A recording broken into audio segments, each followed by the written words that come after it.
Hello అండి, good evening. This is Eshwar. Welcome to my channel. ఈరోజు Nifty 31 points gain అయ్యి 21,982 దగ్గర క్లోజింగ్ ఇచ్చింది. బ్యాంక్ నిఫ్టీ 157 పాయింట్స్ గెయిన్ అయ్యి 120 పాయింట్స్ క్లోజింగ్ ఇచ్చింది. ఈరోజు ప్రైజ్ యాక్షన్ చూసుకున్నట్టయితే ఈరోజు బ్యాంక్ నిఫ్టీ ప్రైజ్ యాక్షన్ చూసుకున్నట్టయితే మార్కెట్ ఫ్లాట్ ఓపెన్ అయింది. కొంచెం పైకి వెళ్ళి ట్రెండ్ లైన్ దగ్గర రివర్సల్ అయింది. ఇది ఒక స్పైక్ మూమెంట్. ఇక్కడ నుంచి కన్సల్టేట్ అయ్యి ట్రెండ్ లైన్ బ్రేక్ అయ్యి అప్ సైడ్ వెళ్ళింది. మనం రేపు అనాలిసిస్ చూసుకున్నట్టయితే డైలీ టైం ఫ్రేమ్లో నిన్న ఫుల్ బేరిష్ క్యాండిల్ పడింది కదా, దీని లేవ్ బ్రేక్ అయితే మనం ఎంట్రీ ఇద్దాం అనుకున్నాము, కానీ మార్కెట్ ఈరోజు రివర్స్ అయింది. అంటే గ్యాప్ అప్ ఓపెన్ అయినా సైడ్ వే క్యాండిల్ ఇన్సైడ్ క్యాండిల్ పడిద్దని మనం అనుకున్నాం కదా, ఆ రెండు జరగలేదు. యాక్చువల్గా ఏమైందంటే మనం తీసుకున్న ట్రెండ్ లైన్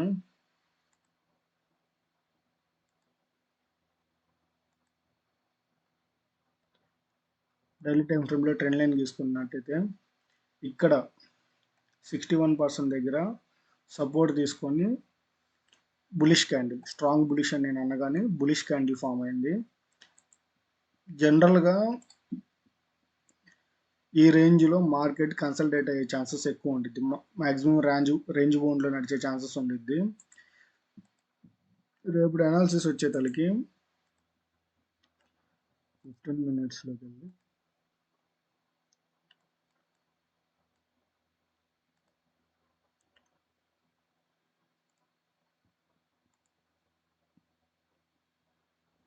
ఇక్కడ మీరు సరిగ్గా గమనిస్తే ఈ ప్యాటర్న్ బ్రేక్ అయింది, బ్రేక్ అయ్యి రివర్స్ అయింది. ఇక్కడ మీకు కొంచెం రీటెస్ట్ తీసుకొని ఇలా వెళ్తే ఇక్కడ మనం బై చేస్తాం,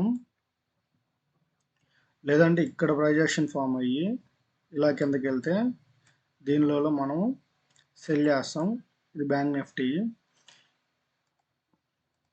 నిఫ్టీకి వచ్చేతలకి నిఫ్టీ ఈరోజు ప్రైజ్ యాక్షన్ ఫుల్ రేంజ్లో ఫామ్ అయింది, మొత్తం ఫుల్ రేంజ్లో ఫామ్ అయింది. సో డైలీ టైం ఫ్రేమ్లో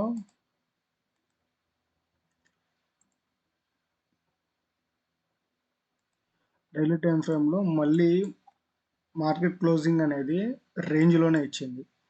మనం ప్రీవియస్ డేస్లో మాట్లాడుకున్న ఏదైతే రేంజ్ ఉందో ఆ రేంజ్ లోపలికి వచ్చి క్లోజింగ్ ఇచ్చింది.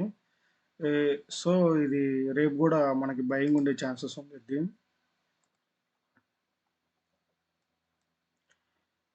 రేపు వచ్చేతలకి ఈ రేంజ్కి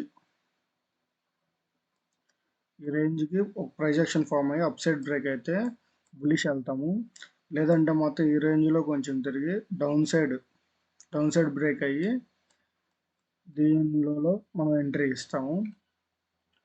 థ్యాంక్ యూ. జై హింద్.